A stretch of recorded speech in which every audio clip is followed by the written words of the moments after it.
est-ce que j'ai révolutionné dans le monde la téléphonie d'entreprise? On dit non. On a accompli 10% de notre vision du produit. Il reste 90% à accomplir. Ça va être les meilleurs moments. C'est maintenant qu'on y va.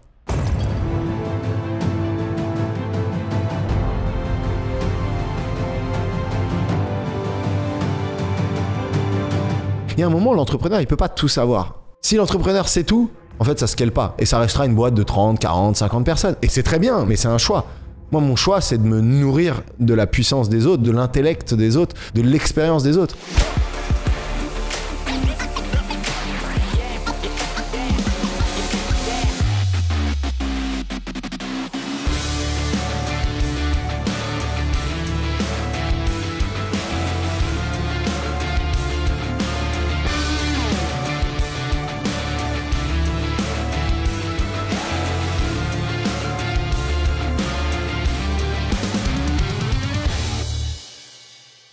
Raconte-moi comment tu as mis en place l'équipe Sales et c'est quoi un peu les bonnes pratiques que tu conseilles pour arriver à créer une équipe Sales de tueurs?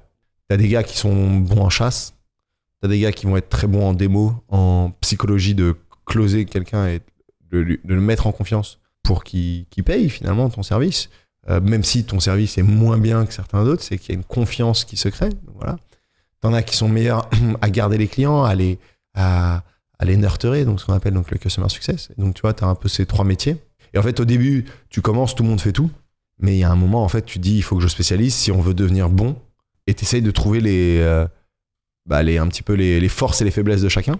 Les sales, ils ont conscience eux-mêmes de cet aspect-là, de leur force, ou c'est toi qui le repères? Ouais, pas mal. Ils en ont conscience. Et moi, je le repère. Tu repères à quoi? Des personnalités, des gens qui sont plus caring que d'autres. T'as des gars qui sont plus froids que d'autres. T'as des personnalités plus chien fou, tu vois. Décris-moi, et du coup, en fonction de ça, tu mets où? Aujourd'hui, c'est très différent. Aujourd'hui, ma manière de recruter est assez différente. On a une approche vachement training scientifique, quoi. C'est-à-dire qu'on va traîner les gens, quoi. C'est-à-dire que si la personne a envie et a une ambition, on va vraiment le former pour qu'il y arrive. Mais en tout cas, à l'époque, c'était vachement... ok, quelqu'un qui a beaucoup d'énergie, qui a faim, on va le mettre sur la chasse. Tu vas chasser, tu vas coller, tu vas aller sur les salons professionnels. Dépense-toi, tu vois. Et j'ai eu mes premières équipes là-dessus et puis ça a très bien marché. D'ailleurs, Aircall est ce qu'elle est grâce à ça, parce qu'on a toujours chassé. Ça a toujours été 30%, ça a été même 50% à une époque de notre new business. Ça a été la chasse, quoi. Tu vois.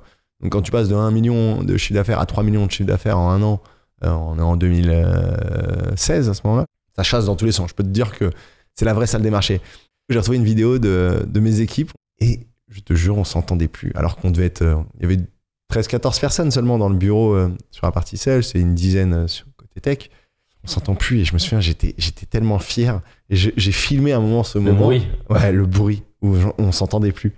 Et tout le monde était là, oui monsieur, oui, alors donc je vous dis, ah vous m'entendez mal, oui. Donc ce que je vous disais, désolé, j'ai un problème de connexion. Enfin tu vois, c'était incroyable. C'était... À ce moment-là, il se passait quelque chose en moi. C'est fou, il se passait quoi? Parce que c'est pas courant quand même, c'est pas tout le monde qui aime cette ambiance. Bah, qu'est-ce qui se passe? C'est je vis ce rêve éveillé, encore une fois. Le bruit, pour moi, c'est signe de réussite. S'il y a du bruit, c'est qu'il y a de la réussite. T'as des moments de silence dans ta vie? Jamais, je supporte pas. Je ne supporte pas ça. Non, mais c'est vrai, je déteste les blancs, je suis hyper bavard et tout, donc non, pas de silence, quoi. Et d'ailleurs... C'est assez marrant, mais dès qu'il y a le silence au bureau, je suis pas bien. Je me dis, mince, il y a un problème. Bah, il se passe quoi là? On vend plus, les gars, qu'est-ce qui se passe, quoi, tu vois?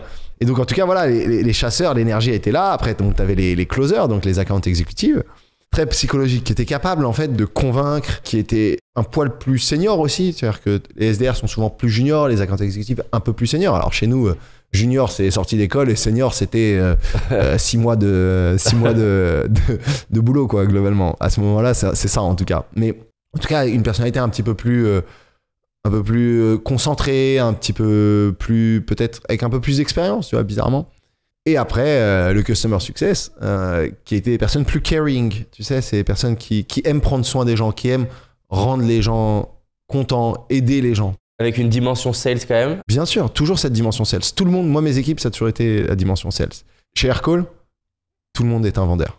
Chez Aircall, tu réussiras si tu es un vendeur d'une manière ou d'une autre. Évidemment, on ne demande pas que tout le monde sache vendre. Mais c'est d'être capable de se vendre soi-même, d'être capable de tu vois, de croire en un projet et de toujours vendre le projet, de jamais baisser les bras. Parce que la réussite dans une entreprise, surtout on va dire jusqu'à une centaine de salariés, 100, 150 salariés, c'est la capacité à fermer les yeux et à croire dans le rêve qu'on va y arriver. Et ça a été extrêmement difficile, mais il faut savoir croire à ça. Et jusqu'à une centaine de personnes, en fait, c'est vraiment ça la force. Après, c'est plus ça. Tu vois, aujourd'hui, on est plus de 500. Maintenant, c'est des spécialistes, des personnes brillantes sur un domaine très spécifique qui vont faire quelque chose que nous-mêmes, on n'est pas capable de prendre. Comme par exemple? Ça peut être sur le marketing, ça peut être sur la data, ça peut être sur la tech, notamment sur la tech, mais aussi niveau sales. Aujourd'hui, on a pris des managers qui viennent très seniors, qui viennent de grosses boîtes, qui sont là pour nous apprendre quelque chose. Il y a un moment, l'entrepreneur, il peut pas tout savoir. Si l'entrepreneur sait tout, en fait, ça se scale pas. Et ça restera une boîte de 30, 40, 50 personnes. Et c'est très bien, mais c'est un choix.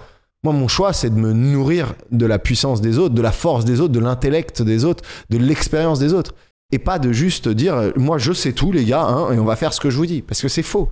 Et c'est pour ça que beaucoup d'entrepreneurs, beaucoup d'entreprises, souvent, restent bloqués à une... Je parle vraiment dans la tech, hein, je parle dans l'ambition tech. Souvent, beaucoup d'entrepreneurs vont rester bloqués à cinquantaine de personnes et ça devient dur de multiplier les pains à un moment. Et tu vois, nous, il y a un moment, j'ai vite compris que à un moment, t'es limité. Mais juste, tu l'as jamais fait. Quand t'as jamais fait quelque chose, c'est cool, hein, on peut réfléchir, on fait des choses. Et tu vas y arriver. Si t'es ambitieux, tu vas y arriver. Tu y arriveras toujours. Mais à quel prix? Tu vois, à combien d'erreurs?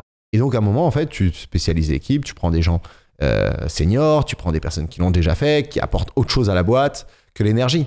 Alors, juste pour revenir, en termes de recrutement, comment c'est quoi ton process pour aller trouver des super sales? Au début, ce qui est super important, c'est l'énergie. Est-ce que le gars, il est vivant? Est-ce qu'il y a un truc qui brûle en lui?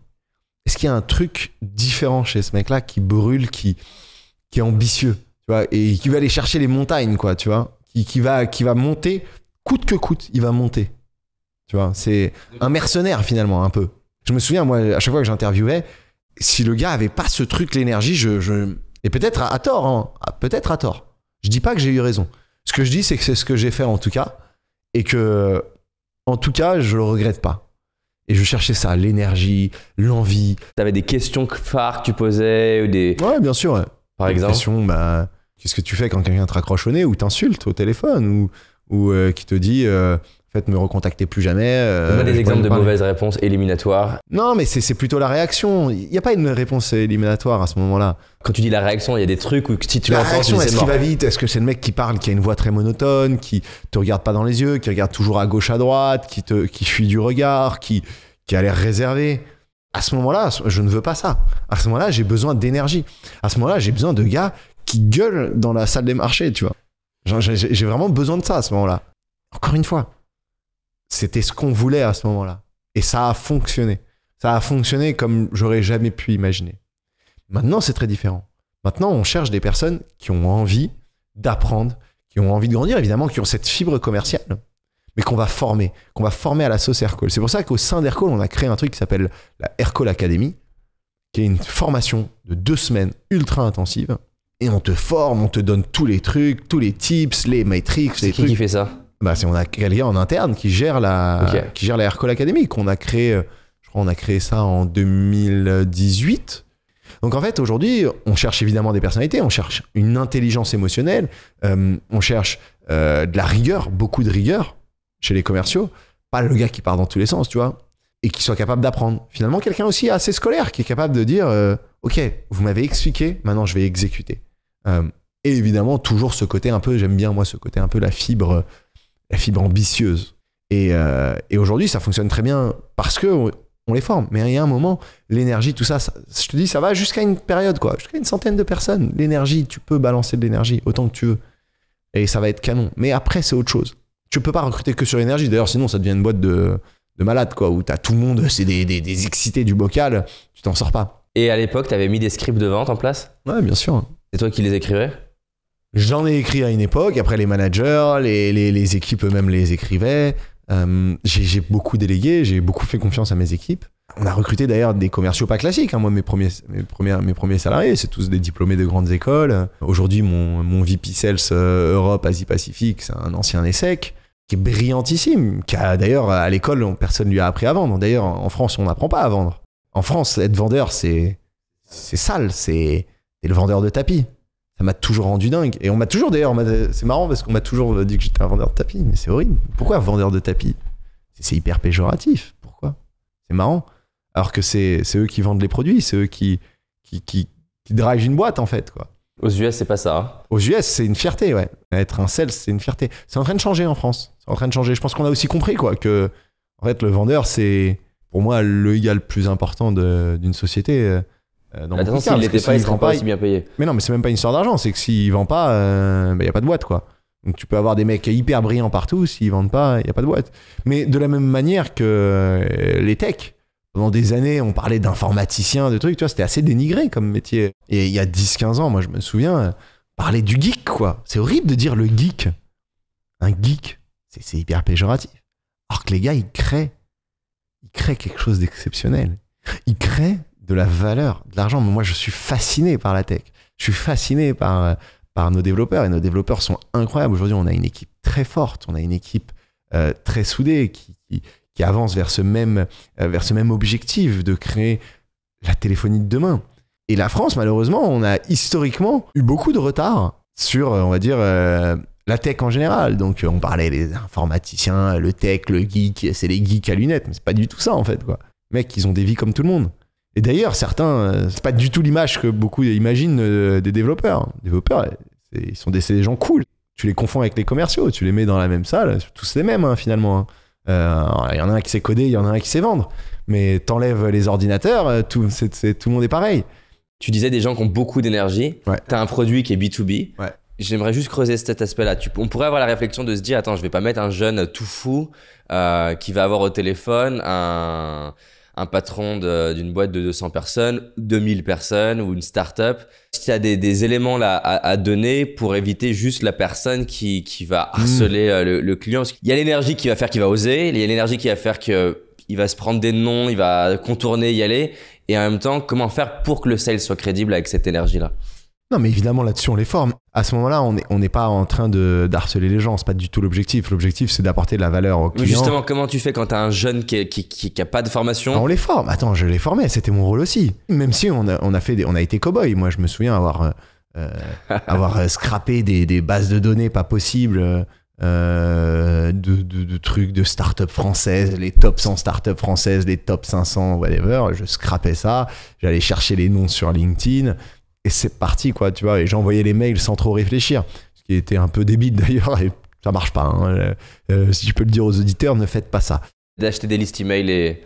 Oui, pas lancer n'importe comment, ça sert à rien. C'est de la perte de temps et tu dénigres ton image. Donc comme ça, au moins, tu déterres ton image. Donc c'est quoi la bonne approche? Non, la bonne approche, c'est au cas par cas, quoi, d'envoyer les mails bien précis, quoi. Et quand j'ai compris ça, quand je prenais quelqu'un, quand j'étais convaincu que l'entreprise ça avait du sens pour elle d'utiliser Aircall, je faisais un mail très personnalisé. Personnalisé, ça veut dire quoi, par exemple? En parlant de la société, quoi. En écrivant des choses que tu ne peux pas automatiser. C'est par exemple dire... Ça veut dire que tu as 50% qui est un template, ouais, et tu as modifié des trucs autour. C'est ça. C'est aller 70% template, 30% les premières phases ultra personnalisées. Tu as un exemple de choses que tu vas regarder? Bien sûr, je vais te prendre un exemple assez simple. Et d'ailleurs, l'histoire a été très intéressante parce que donc c'était un de mes premiers clients, une belle boîte de e-commerce qui s'appelait Monnier Frères, qui a été racheté depuis. Il vend du luxe, un e-commerce de luxe, il vend des sacs à main, des chaussures, tout, du luxe, quoi, sur Internet. Et je vois qu'il y a plusieurs numéros de téléphone sur son site Internet, plusieurs pays, et je me souviens appeler un numéro par curiosité, et ça avait mis un temps fou à répondre.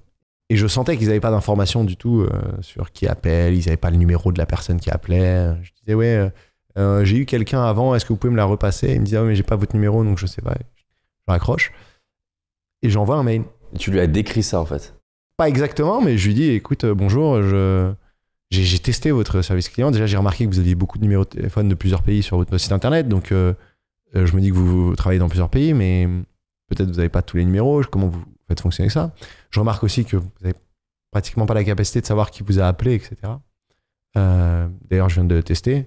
Ce serait bien qu'on se parle. Aircall, on est capable de vous fournir une solution téléphonie pour votre service client, intégrée à vos outils métiers et qui vous permettra de fixer ces problèmes, quoi. Il m'a répondu un truc horrible. Il m'a dit comment avez-vous eu mon email, j'aime pas ça du tout, cette approche, blablabla. Merci de pas. Je rentre un peu dans le, tu vois. Dans ce qui allait pas, c'était ça la partie qu'il aimait. Ouais, peut-être. Et puis je le contacte un peu cold mail, quoi. Et il s'est dit c'est qui ce cowboy, quoi. Tu vois, on est en 2014. Hein. Le cold mailing comme ça dans tous les sens, c'est pas encore le truc très logique. Aux États-Unis, ça l'était. En France, c'était pas. Et je lui réponds, je lui dis écoutez, je suis désolé. En fait, je vous ai contacté parce que c'est pas un mail automatique, c'est parce que j'ai vraiment vu que vous allez avoir un besoin. Ça va être formidable pour vous de savoir qui vous appelle, quel client, pouvoir pousser ça par dans mail, les données, ça, etc. Ouais, par mail. Ouais. Et après, il me dit OK pour se rencontrer. Est-ce que vous pouvez venir dans nos bureaux? 2 heures plus tard, j'y étais. J'étais là, l'ordinateur, le truc. Je fais des mots et c'est devenu un de mes premiers clients. Et c'était un beau client à l'époque. C'était une quinzaine ou une dizaine d'utilisateurs. C'est beaucoup pour nous, 10 utilisateurs à ce moment-là. C'est énorme. Parce que 10 utilisateurs, en fait, ça me faisait potentiellement 20% de croissance sur ma semaine, quoi, pratiquement. Donc, on était très contents. Et en tout cas, ça m'a fait réfléchir à un truc, quoi. Et à ce moment-là, j'ai compris qu'en fait, il fallait personnaliser. Et donc ça, c'est quelque chose que tu as systématisé avec tes équipes?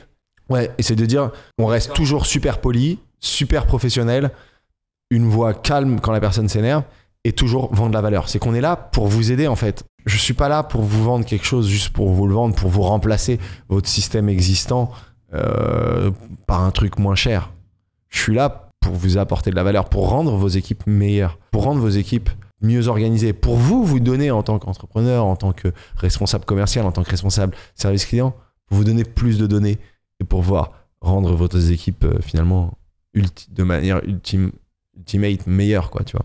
Et tes sales aujourd'hui, tu leur, ils ont entre guillemets, parce qu'on peut personnaliser, on peut aller regarder 4 minutes et trouver des infos qu'on trouve intéressantes. On peut regarder 20 minutes, on peut regarder 1 heure, on peut ne pas regarder. Ils ont un framework de combien de temps consacré par client pour personnaliser le mail? Alors, historiquement, on avait même maintenant tellement on avait avancé dans ce truc sur la personnalisation, c'est qu'on avait des équipes qui étaient en charge de préparer. Trop bien. Qui préparaient qui est l'entreprise, quelles sont les bonnes personnes à contacter, et les trucs intéressants à trouver, les numéros de téléphone, les trucs. Et donc, en fait, les gars arrivaient préparés et ils pouvaient...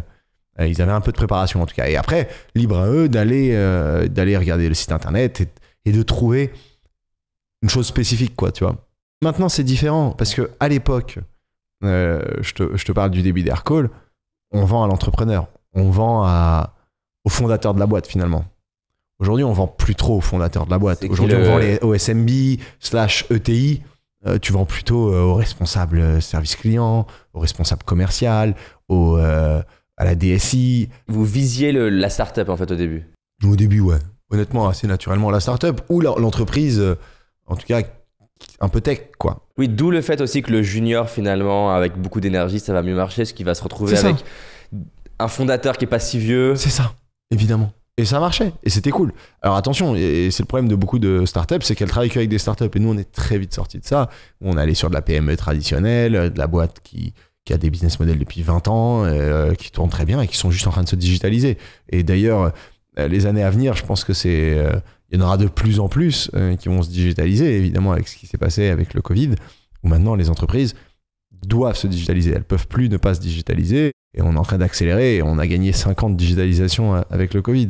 Donc, nous, on est assez vite sortis de ça, mais toujours, je te dis, une approche vachement personnalisée. Et c'est le succès du commercial, c'est ça. Il y a 3-4 ans, on a fait face à un problème de taille qui me frustrait énormément. On stagnait vers les 4 millions d'euros de chiffre d'affaires et je comprenais pas comment m'en sortir. Jusqu'à ma rencontre avec Marc Simoncini où j'ai réalisé qu'un super entrepreneur, c'était pas quelqu'un qui était une machine en marketing, mais quelqu'un qui était une machine à recruter des talents. Et par hasard, en appelant la directrice du recrutement d'une des licornes françaises, elle m'a dit « J'ai entendu parler d'un outil dont l'investisseur principal de Notion, qui est un outil que j'adore, a investi dedans. Cet outil, il s'appelle HB. Et quand je l'ai testé, il y a 4 choses que j'ai vraiment adoré avec eux. La première, c'est qu'ils sont vraiment exceptionnellement bons pour construire du reporting et des dashboards qui sont vraiment clairs et arriver à extraire la data que j'avais besoin. La deuxième chose, c'est que souvent les outils de recrutement permettent de juste faire l'ATS et de gérer la relation d'un candidat qui vient de postuler, mais qu'il fallait utiliser d'autres outils de recrutement qui peuvent coûter jusqu'à 3000 $ par employé pour pouvoir faire ce qu'on appelle du sourcing. Et là, ils étaient en train de construire une extension sourcing inclus dans le package global. La troisième chose qui était importante pour moi, c'est que je sais que les équipes ont du mal à utiliser un outil qui n'est pas facile et intuitif à utiliser. Et ils ont mis un énorme effort dans l'UX et l'UI, c'est intuitif. Et la quatrième chose qui était importante pour moi, c'est d'avoir une API publique ouverte qui permette d'automatiser un maximum de choses. On s'est obsédé là-dessus, ce qui nous a permis de pouvoir absorber, alors qu'on avait une équipe de recrutement que de 2 personnes, on a reçu plus de 50 000 candidatures l'année dernière. T'imagines quand tu es une boîte comme nous de 60, c'est hyper dur à gérer. Mais on a pu automatiser des filtres automatiques, des relances automatiques, on peut avoir des systèmes d'alerte pour savoir si on n'a pas géré un candidat, pour préformater la manière de recruter les personnes en fonction de chaque poste. Bref, c'est dingue. HB, on l'utilise maintenant depuis plus de 6 mois et franchement, c'est en train de nous permettre de créer de la talent density. Et donc, je t'invite à regarder dans la description, regardez HB, c'est vraiment un outil incroyable. Aujourd'hui, Paradox, c'est quasiment 10 millions d'euros de chiffre d'affaires et je pense qu'on a mis en place le système de recrutement qui va nous permettre d'aller jusqu'aux 100 millions de chiffre d'affaires. Donc, HB, gros coup de cœur.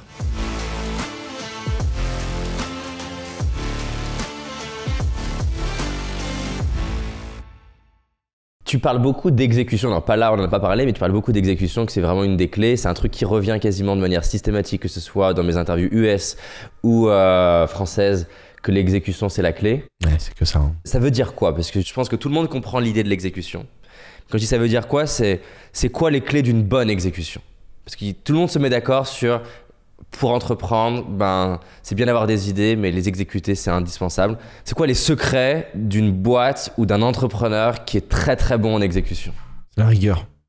La rigueur dans l'exécution. Ça veut dire de dire, ok, on dit qu'on va faire ça, ben on va y aller jusqu'au bout. On va pas regarder les horaires. On va pas se dire, allez, on reporte à demain ça. On va pas procrastiner. C'est, on y va, on le fait. On n'arrête pas tant qu'on n'a pas fini. Tu vois? Et ça, c'est une force. C'est très facile de repousser à demain ce qui peut être fait aujourd'hui. Pour diverses raisons. Tu as toujours une bonne raison de repousser à demain. Tu as un dîner, tu as un drink, tu as un WhatsApp qui arrive sur ton téléphone, tu regardes, hop, t'es pas focus, tu vas sur LinkedIn, tu vois. La capacité à être très rigoureux avec soi-même, avec ses équipes, et à montrer le chemin, la direction qu'on prend, c'est ça l'exécution. Et de dire... On va regarder ces chiffres-là, on va regarder ces KPI-là. On a dit qu'on va aller comme ça. Et on va aller comme ça. On va exactement faire ce qu'on a dit qu'on allait faire. Tu vois, ça peut paraître bête, mais en fait, ça change tout. Et je suis convaincu d'une chose, moi, en tout cas pour les premières années d'un entrepreneur, c'est que ça a la capacité à beaucoup travailler, à aller toujours faire l'extra mile, à toujours aller plus loin. C'est ce qui va te donner de l'avance sur les autres. C'est moins vrai quand tu passes une certaine taille, où en fait c'est l'équipe, il faut emporter les gens, il faut voilà, tu vois, aller plus haut, etc. Tous ensemble et s'occuper de tout ça. Et en plus, t'embauches des gens qui en sont mères de famille, pères de famille, et tu vois, ils peuvent pas vivre comme ça. C'est pas une vie, ça, tu vois.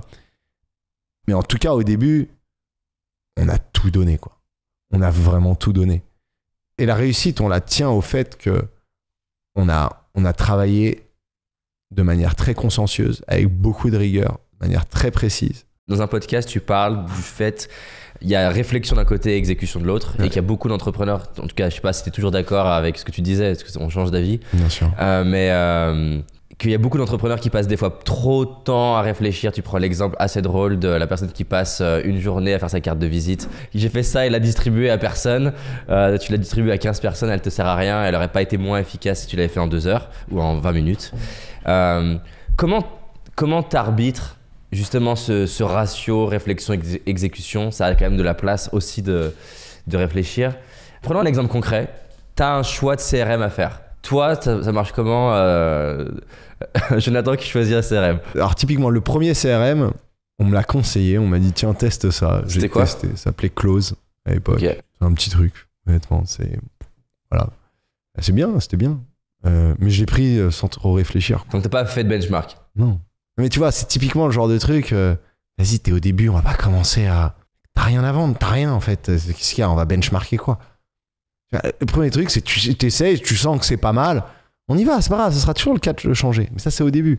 Après, évidemment, il faut benchmarker et tout. Mais je parle bien du début là. Tu me parles d'entrepreneur, je sais pas, les 2-3 premières années où t'es moins de 30 personnes. À un moment, tu fais un choix, go, on y va. Ça sert à rien de toujours remettre en cause des choses, quoi. On y va avec ce qu'on a. Et ouais, c'est peut-être pas le meilleur CRM. Et oui, c'est peut-être pas les meilleurs outils. C'est peut-être pas les meilleurs bureaux qu'on a pris. Mais on y va. C'est là, les cartes de visite, ouais, elles sont pas top. Ouais, le papier est pas ouf. Est-ce que c'est ce qui va faire ton succès ou pas? Ou est-ce que ton succès, ça va être l'exécution de ton travail, quoi? Est-ce que ça va être l'exécution de la vente? Est-ce que c'est ça qui va te faire réussir? C'est de vendre, de passer tes journées au téléphone et de réussir à vendre? Ou est-ce que ça va être le CRM que tu vas choisir, la couleur de ta carte de visite, l'épaisseur de ta carte de visite? C'est quoi qui va te faire réussir? Et tu vois, il y a un moment, c'est la seule chose auquel tu dois penser, c'est qu'est-ce qui va me rapporter de l'argent, qui va me faire avancer? Et à un moment, bah, t'y vas. Et ça marche, en fait. En fait, si tu dédies beaucoup de temps à l'exécution du travail, au boulot, ce qui rapporte clairement des sous, puisque c'est de ça qu'on parle, de la même manière, si tu dédies beaucoup de temps à ton produit, à comment ton produit va fonctionner, à l'user experience, à comment ça va fonctionner, est-ce que c'est incroyable d'un point de vue expérience? Est-ce que tout ça va te faire réussir? Oui. Mais si tu passes énormément de temps sur des concepts, sur te poser 10 000 questions, à essayer de réinventer la roue, vraiment. Moi, j'ai vu des entrepreneurs qui, littéralement, sont en train de réinventer la roue. Alors, ils me disent, non, mais la roue, c'est cool. Mais peut-être une roue carrée peut être pas mal, non? J'ai vu des trucs. Et quand tu rentres là-dedans, en fait, c'est terrible. C'est terrible parce que tu remets tous les concepts en cause. Parce que tu te dis, je suis plus intelligent que les autres. Ce qui est vieux, il y a des choses vieilles, c'est nul. En fait, non, il y a des choses qui n'ont pas évolué et c'est très bien. La roue, quoi.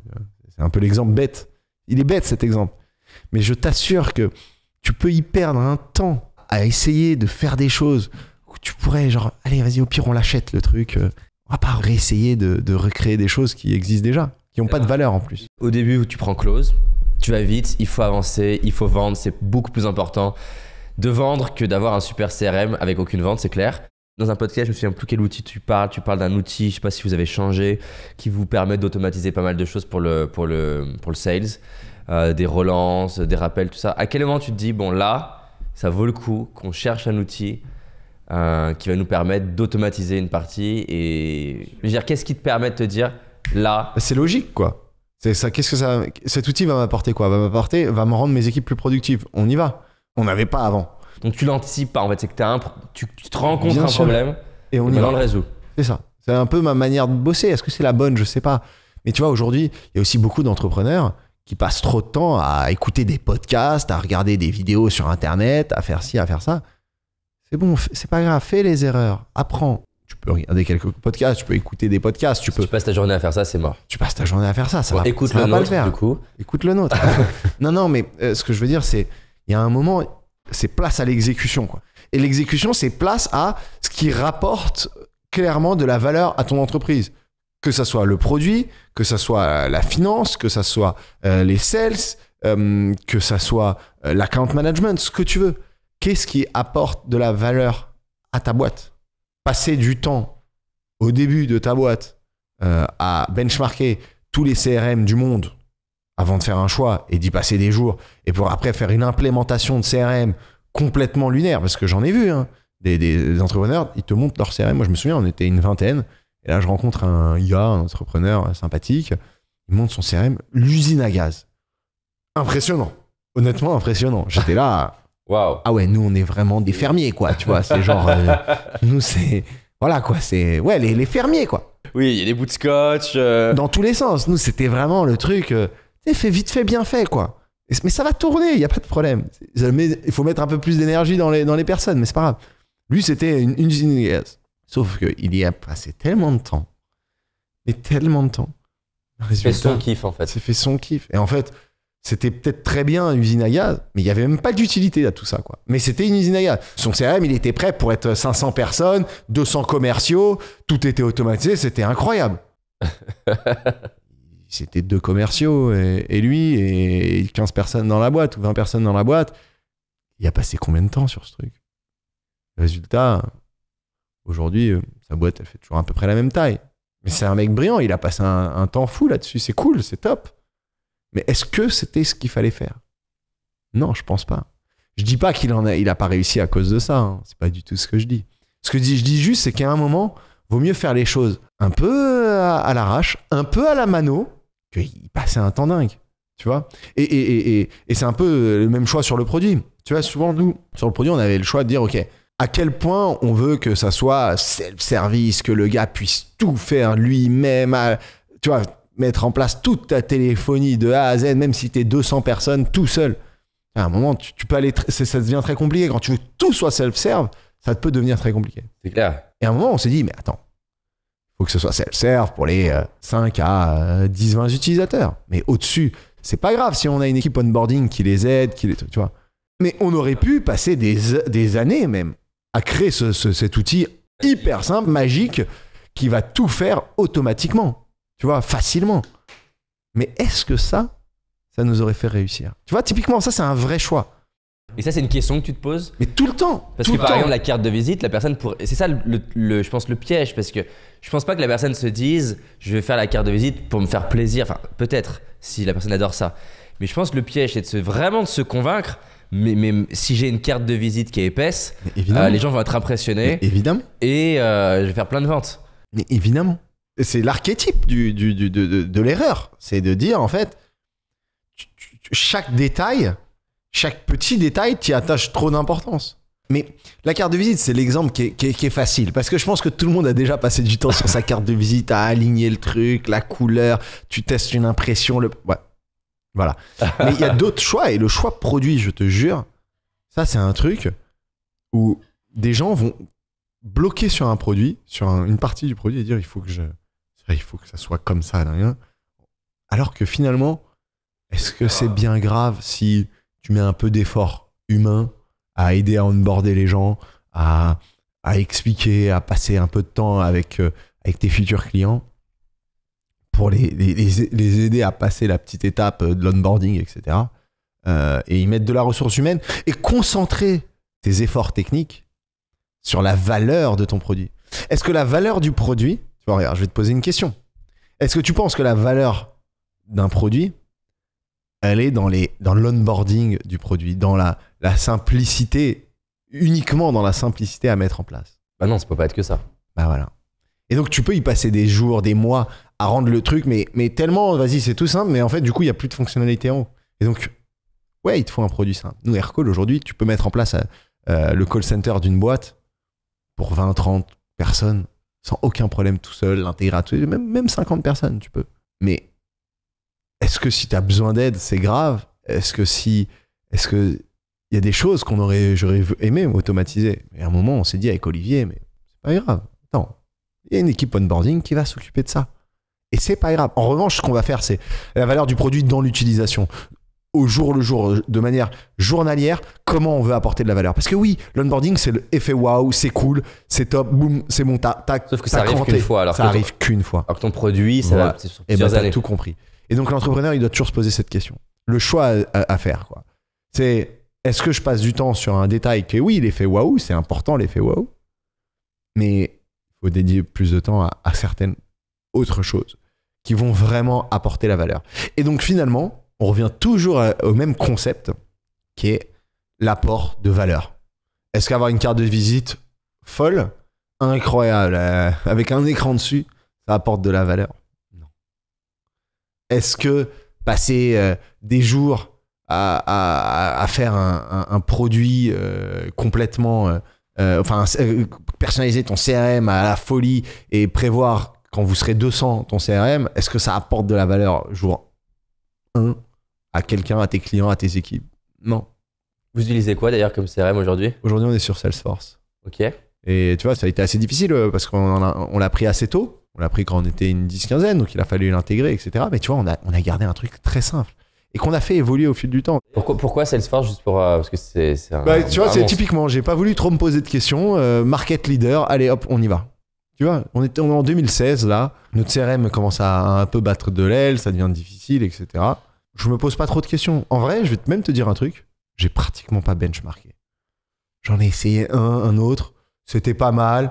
T'as essayé HubSpot ou À pourquoi ce moment-là, ça n'existait pas HubSpot CRM. Ils n'avaient pas encore leur CRM. Moi, j'adore HubSpot. Je suis un grand fan d'HubSpot. Super boîte, c'est super équipe. On connaît très bien les équipes. C'est une de nos intégrations favorites qui fonctionne le mieux d'ailleurs. Avec Salesforce aussi. Hein. On connaît très bien toutes ces équipes.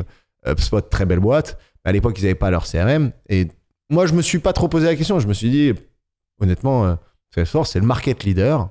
Quoi, qu'est-ce qu'il y a ? On va encore réfléchir. On va passer des jours à tester tous les CRM. Alors que j'ai une équipe qui est là, qui a besoin d'avancer, qui a besoin de trucs. Allez, on prend le market leader, on va l'implémenter, on va faire ce qu'il faut pour que ça fonctionne bien, et c'est parti. Et voilà, et regarde, 5 ans plus tard, on est toujours dessus. Et Olivier, ton associé, il est comme ça aussi ou un peu plus énormément. Même c'est lui qui m'a poussé comme ça, parce que moi, j'aurais tendance à faire un peu le puriste, tu sais, les détails. Le diable est dans les détails, c'est horrible. Et je me souviens d'ailleurs cette phrase de « on va pas trop se prendre la tête, John, on va prendre le market leader là ». C'est lui qui me l'a dit, tu vois, là j'ai repris sa phrase. C'est lui qui m'a dit, John, c'est bon quoi. À un moment, on va faire confiance aux 1 million de personnes qui testent ce truc. Parfois c'est le bon choix, parfois c'est le mauvais choix. Par exemple, ça voudrait dire on prend Intercom parce que c'est un... Ouais, Intercom d'ailleurs, on les utilise toujours. Jour 1 d'ailleurs, c'est le premier outil, je pense que c'est l'outil qu'on utilise depuis le plus longtemps, Intercom, qui a été le premier outil qu'on a implémenté pour le chat sur le site, pour être capable d'envoyer les mails automatiques à tous nos clients, tu vois, faire un peu des trucs intéressants, formidable produit aussi que j'aime beaucoup. Nous, en tout cas, on les utilise depuis toujours. C'est le chat sur le site, ça a été notre premier outil de mailing, etc.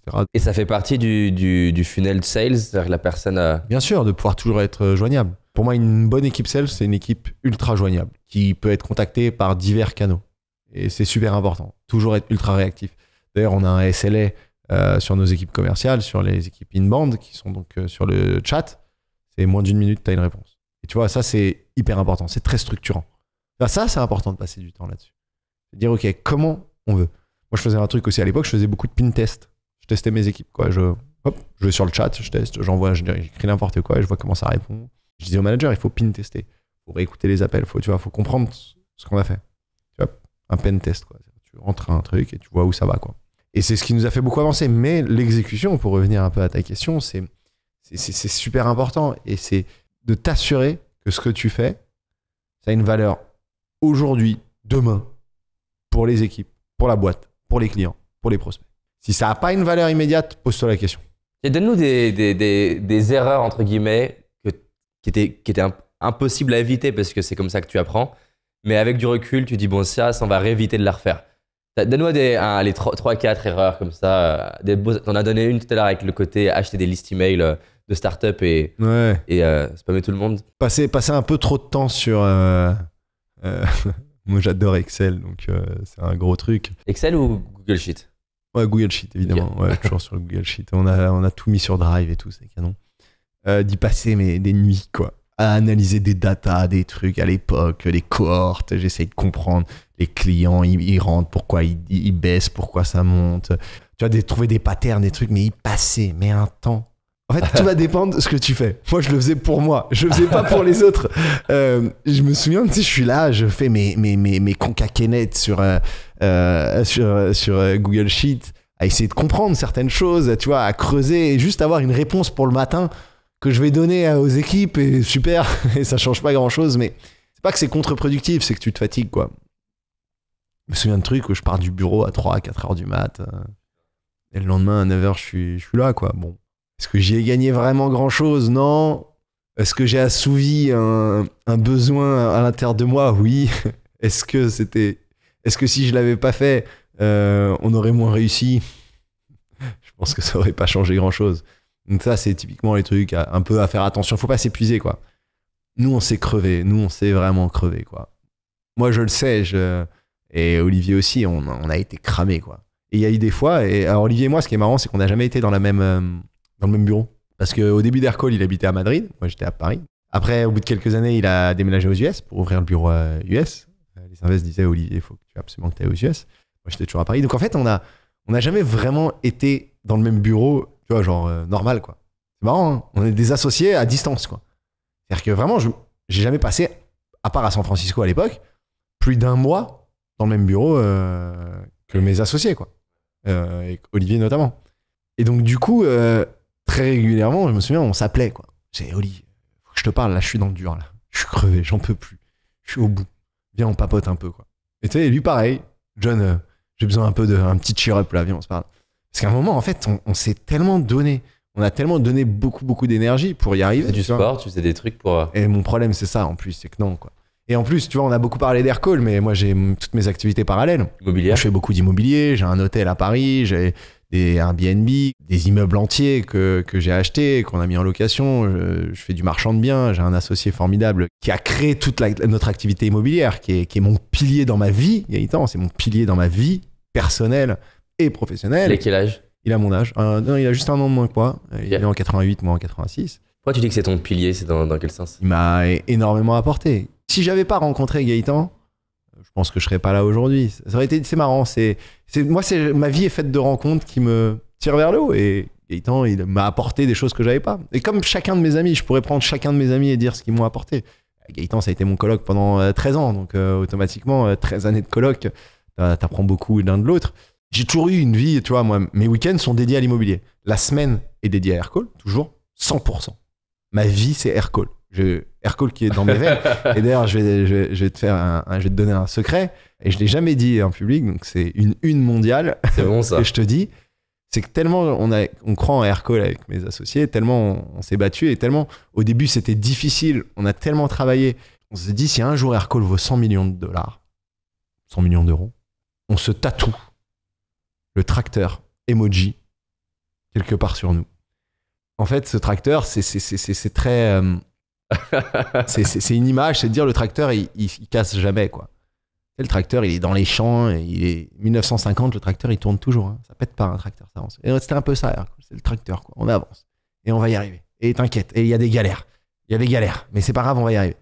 Puis un jour, on a été valorisé 100 millions. Donc j'ai un tracteur quelque part tatoué sur moi et mes associés aussi. Mais tu vois, on va pas savoir où. Non, ouais, on va pas savoir où. Il y a des gens qui le savent. Mes amis intimes le savent. Et c'est tellement on y croyait, quoi. Tu l'as fait à quelle taille? Il fait quelle taille? Alors moi, j'avoue, j'ai été salaud. J'ai fait un truc miniature. Parce que vraiment, je déteste les tatouages. Mes associés, ils l'ont fait. Il y en a qui en l'a fait à la cheville, un sur la cuisse. Un tracteur? Ouais, un vrai petit tracteur. Moi, je vais pas te le montrer là parce que faudrait que je baisse mon pantalon, donc c'est un peu gênant. Mais et ça a été pour les 100 millions. On avait fait un pari à 1 milliard et vu qu'on vient de passer le milliard, j'espère qu'ils s'en souviennent pas. Mais faut pas faire trop de niveau. Ouais, quoi. Mais en fait, tu vois, on n'y croyait pas, quoi. En fait, au fond de moi, j'y croyais, mais avec un rêve. Tu sais, c'est un rêve, t'y crois toujours. Mais quand ça arrive, tu dis en fait, ça y est, t'y es. Et tu vois, c'est un peu la beauté de la chose, quoi. Mais donc, si on revient un peu au travail, il faut pas s'épuiser. Et moi, je me suis épuisé. Et Olivier aussi s'est épuisé. On y allait comme des bourrins. Comme des bourrins, vraiment. On a travaillé comme des ânes. Vraiment, à ne plus savoir l'heure qu'il est et pour y arriver, tu vois, toujours y arriver.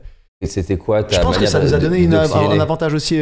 Ma manière, c'est mes week-ends, ça va être l'immobilier, ça va être la journée où je visite les appartements. Mon vrai kiff, je vais te dire, c'est de voir mes amis, quoi. C'est le vendredi soir, j'étais toujours super content. Ça te ressource. Genre du bureau, c'est parti, quoi. Je vais voir les copains, la petite soirée, les petits verres, le petit truc avec les copains, quoi. Ça me ressourçait, quoi. Je me suis toujours nourri de l'intelligence des autres, nourri de l'expérience des autres. Est-ce qu'il y a un lien entre ça et le fait que t'aies pas connu ton papa? Évidemment. Pas eu de maman qui puisse m'aider, maman qui parlait à peine français. Donc, tu vois, moi, quand t'as une maman qui parle pas français, personne t'apprend à écrire, quoi, tu vois. Personne t'apprend à pas faire de fautes d'orthographe, c'est pas évident, tu vois. Et donc, je suis allé chercher des liens et surtout de l'inspiration ailleurs, donc chez mes amis. Moi, la réalité, c'est que j'ai pas trop été traumatisé. T'as 13 ans, tu comprends rien à ce qui t'arrive, t'acceptes et tu continues et t'avances toujours. Tu vois, tu te poses pas les questions, en fait. C'est plus tard que tu réfléchis et que tu dis ah, c'était quand même pas fou, quoi, ce qui m'est arrivé, quoi. C'était pas facile. Mais en fait, tu te dis bon, tu l'as surmonté, c'est cool et t'y arrives. Mais c'est pour ça que je dis souvent peu importe les relations que t'as avec tes parents, surtout avec tes parents ou même avec tes amis, faut être constructif, quoi. Et il faut pas oublier que en fait, si un jour elle est pas là, cette personne, bah tu la regretteras toujours. Et je vois tellement de gens qui ont des mauvaises relations avec leurs parents. Je dis mais peu importe. Un jour, tu les regretteras, quoi. Et tu vois, ma mère, ouais, je la regrette, évidemment. C'est horrible, tu vois. Et maintenant, c'est vrai qu'aujourd'hui, j'ai une vie particulière où je suis seul. Je suis seul dans ma vie. Niveau familial. Voilà. C'est-à-dire que je meurs, j'ai même pas d'héritier, quoi. Tu vois, il y a personne. Et tu veux des enfants? Mais bien sûr, évidemment, je veux construire une famille. Évidemment, je veux ce que je n'ai jamais eu. Je veux pouvoir avoir le dimanche à midi emmener ma famille à déjeuner, faire des déjeuners familiaux, fêter Noël comme tout le monde. Moi, j'ai jamais fêté Noël comme tout le monde. Moi, Noël, c'était avec ma maman, parfois chez les amis de maman. Et puis après, il y a une dizaine d'années, j'ai commencé à faire plutôt du bénévolat, à partir aider les autres, tu vois, parce que c'est le seul moment finalement de sa vie où on peut aider les autres.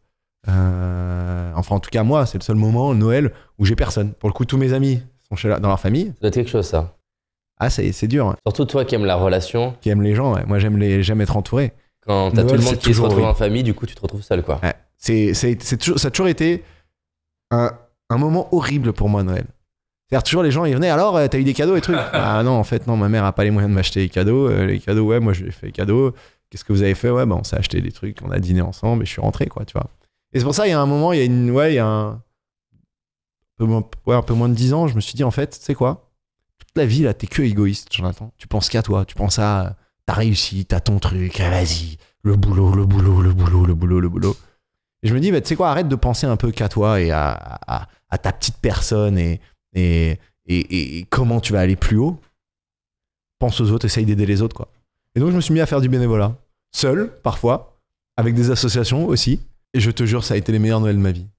Ça a été les meilleurs Noëls de ma vie où, tu vois, un jour, j'étais parti, j'avais fait plein de repas. Et j'avais demandé à ma mère de m'aider. D'ailleurs, à l'époque, elle était encore vivante. J'avais fait 1 tonne de repas et j'allais les distribuer, tu vois. Et j'ai fait aussi les associations avec Resto du Cœur, avec les petits frères des pauvres. Ce qui est ouf là-dedans, c'est que t'as peut-être passé des meilleurs Noëls que plein de gens qui ont des familles. Mais bien sûr. Et je vais même te raconter une histoire très perso. Donc, il y a 2-3 ans. Je suis très proche des parents d'un de mes copains. Et il m'a dit, viens passer Noël avec nous. Ma maman était décédée et tout. Il me dit, viens passer Noël avec nous, c'est cool en famille. Et c'est une grande famille, tu vois, traditionnelle. C'est des vicomtes et tout. Donc, tu vois, moi, Jonathan, le fermier, quoi, du coup. Et je lui dis, écoute, Arthur, c'est cool, c'est super sympa, mais moi, Noël, c'est des bénévolats, quoi. Et tu vois, toi, ta famille, je comprends, c'est les grandes familles françaises. C'est pas trop mon truc, là. Je suis plutôt un truc. Il me dit, tu sais quoi? On va le faire avec toi. Ses parents, une vicomtesse, sa maman, son père, vicomte, lui, toute la famille, je les ai embarqués avec moi, petit frère des pauvres. On a fait ça dans la Nièvre et on a fait le bénévolat. Ils m'ont dit, on a passé le meilleur Noël de notre histoire. Tu ne peux pas imaginer, moi, à l'intérieur de moi, ce que ça fait, ça. Ça se sent, en fait. Bah ouais, mais parce que, en fait, c'est... Tu vois, il faut savoir sortir du quotidien, il faut savoir aider quand tu peux aider, il faut savoir faire des choses différemment. Et tu vois, vu que je suis différent sur tout aspect... On l'est tous en soi. Ouais, mais je pense être encore plus différent dans le sens où... Oui, c'est pas la vie standard. La vie que j'ai, quoi. Je me dis, bah, tu sais quoi, on continue ça dans la différence. Et fais-en des forces, quoi. Fais-en une force. Et si tu peux en faire une force, t'iras plus loin, plus haut. Et c'est une satisfaction personnelle, c'est... J'aime pas le mot revanche sur une vie, mais c'est un peu la revanche, c'est de dire... En fait, ce que j'aimerais, ultimement, c'est prendre toutes les personnes qui n'ont pas eu tout dans leur vie, qui avaient rien pour réussir, et de les emmener vers la réussite. Tu vois, ça, c'est mon rêve. Mon rêve, c'est ça. C'est d'aider les autres à y arriver aussi. Aujourd'hui, je ne considère pas avoir réussi, je considère juste, en tout cas, accomplir une vision, accomplir un projet, qui est un projet pour moi, qui est une vision, un projet, un rêve. Je l'accomplis, c'est cool. Il y a encore beaucoup à faire, il y a encore des années de dur labeur. Mais ce que j'aimerais, surtout pour la France en général et pour le monde en général, c'est réduire les inégalités sociales par l'entrepreneuriat, par la force, par le travail. Et de dire qu'en fait, on peut toujours y arriver. Surtout, on est en France. On parle de la France là, on peut parler des États-Unis, mais la France, on a une chance inouïe, quoi. Les études sont gratuites, il y a des bourses, il y a des aides dans tous les sens. Le gouvernement fait des choses exceptionnelles pour pousser l'entrepreneuriat, pour pousser la réussite, pour réduire ces inégalités sociales. Bah, il faut les prendre, il faut les saisir, tu vois. Moi, j'ai été boursier toute ma vie. Ça m'a aidé. Je considère qu'aujourd'hui, je réussis aussi grâce à l'État. Et je suis extrêmement reconnaissant à la France pour ça, parce que je réussis aussi grâce à l'État. Tu vois, t'as remarqué, j'ai toujours quelqu'un à remercier, parce qu'en fait, je considère qu'en fait, la réussite, c'est un mix de beaucoup de choses et de beaucoup et beaucoup de rencontres et de beaucoup de situations qui font que t'arrives quelque part. Tu vois, et je pense dans 5 ans, si on se refait la même interview, je pense que j'aurai plein d'autres histoires qui, je te dirais, tu vois, c'est ces petites histoires qui font où t'en arrives et où t'en es, quoi. Chaque rencontre dans ma vie, chaque personne que je considère aujourd'hui un ami, m'ont apporté quelque chose à un moment de ma vie, une intelligence émotionnelle, une ambition, une idée. J'en suis là un peu grâce à tout ça. C'est marrant de dire ça, mais je t'assure que j'ai l'impression d'avoir eu de la chance en fait d'avoir rencontré des amis qui m'ont donné des idées, qui m'ont donné de l'ambition, mais qui m'ont fait avancer finalement étape par étape. Parce qu'en fait la vie c'est long, c'est tellement long. Si t'as trop d'ego pour te dire qu'en fait il y a des gens qui disent des choses intéressantes et qui peuvent te faire grandir, en fait t'avances pas. Et moi j'ai zéro ego, quoi. J'ai zéro ego. Et j'ai toujours été même plutôt fier de me dire, ce mec-là il est meilleur que moi, alors je vais écouter, je vais m'apprendre, je vais m'inspirer, je vais peut-être essayer de faire mieux. Ou pas, mais en tout cas je vais m'inspirer de la réussite de certains et de l'intelligence et de l'expérience de certains, tu vois, pour arriver finalement où je suis. Et je vais continuer. Et aujourd'hui, bon bah ouais, c'est cool Aircall, mais mon ambition va tellement plus loin. C'est de créer l'opérateur de téléphonie de demain, l'opérateur voix, vidéo de demain, de révolutionner la manière dont les entreprises communiquent avec leurs clients, avec leurs prospects, avec leurs candidats, avec leurs fournisseurs. Il y a un marché monstrueux à aller chercher. Monstrueux. Et c'est ce marché-là que je vais aller chercher.